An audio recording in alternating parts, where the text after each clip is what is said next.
think for Hannah, I feel like the best way to describe it is from this line in the book. I'm just going to paraphrase it because I don't remember it exactly, but she talks about how River affects her in this way that feels like somebody flipping on all the lights in the house at once, and that she's not sure she likes it. And I think the reason she feels kind of overwhelmed by him is, yeah, he's hot, and he's also so kind. And she isn't used to that. She's been living in the shadow of her super negative baby daddy boyfriend, now ex boyfriend. And I think she doesn't know how to process somebody treating her with kindness, being flirty and fun and accepting of her as she is, not looking at her with any judgment. And so she's just sort of like doesn't compute, you know?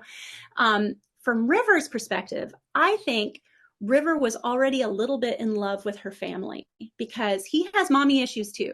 You know, he had severed ties with his mother for being a bigot towards his cousin, who he's very close with, when she came out as queer. And he misses having a family. And I think Hannah's parents, grandma and big daddy, they are like the loving, accepting, wacky version of a family that he doesn't have, you know? And so I think that River already was predisposed to see, you know, their daughter and think like, maybe I could fill this hole that's in this family. You know, I think he was already like open-minded about it because of that.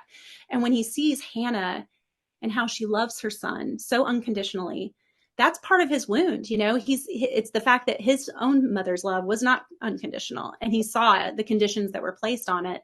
So I think that was something that made him feel safe with her. And there's definitely immediate attraction and chemistry. So I think in a way they both were like exactly what the other needed.